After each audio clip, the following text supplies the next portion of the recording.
নমস্কার বন্ধুরা, সকলকে আমার চ্যানেলে স্বাগত। আজকে অর্থাৎ 18 মার্চ সোমবার বহু প্রতীক্ষিত সুপ্রিম কোর্টের ডিএ মামলাটি শুনানির জন্য দিন ধার্য করা ছিল।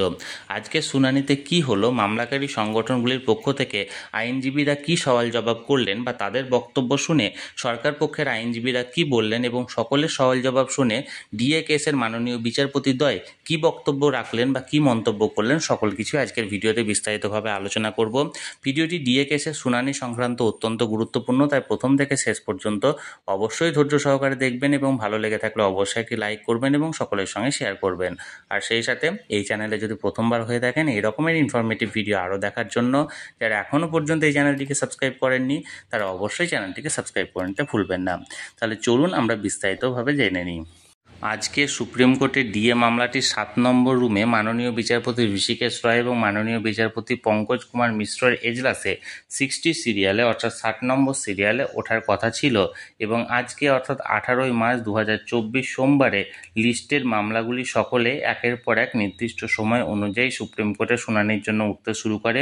কিন্তু দুর্ভাগ্যবশত অর্থাৎ মামলাকারী সংগঠনের পক্ষ থেকে মলয় মুখোপাধ্যায় মহাশয়, যিনি কনফেডারেশন অফ স্টেট গভর্নমেন্ট এমপ্লয়িজের সাধারণ সম্পাদক, মলয়বাবু জানিয়েছেন যে সরকারি কর্মচারীদের দুর্ভাগ্যবশত আজকে এই মামলাটি জাজদ্বয় 39 নম্বর পর্যন্ত সিরিয়ালের মামলাগুলি শোনেন, কিন্তু ডিএ মামলাটি যেহেতু 60 সিরিয়াল অর্থাৎ 60 নম্বর সিরিয়ালে ছিল, কিন্তু মামলাগুলি লিস্টেড মামলাগুলি 60 নম্বরের ধারে কাছে পর্যন্ত জাজদ্বয় শোনেননি এবং 39 নম্বর সিরিয়াল পর্যন্ত শোনার পর জাজদ্বয়ের তরফ থেকে একটি পাস ওভার দেওয়া হয় এবং পাস ওভার দেওয়ার পর জাজদ্বয় উঠে যান এবং এই মামলার পরবর্তী শুনানি আবার কবে হবে না হবে সেই নিয়ে কোনো রকম কোনো মন্তব্য জাজদ্বয়ের তরফ থেকে করা হয়নি।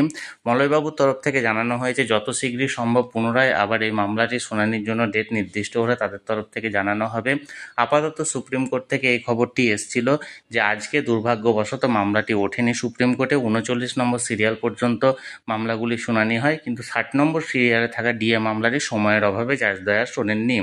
আমি সবসময় চোখ রেখেছি যে কোনো আপডেট পাওয়া মাত্রই সরাসরি আপনাদের সঙ্গে শেয়ার করে দেওয়া হবে, তাই যারা যারা এখনও পর্যন্ত চ্যানেলটির সঙ্গে যুক্ত নেই চ্যানেলটিকে সাবস্ক্রাইব করে অবশ্যই চ্যানেলটির সঙ্গে যুক্ত হয়ে যান।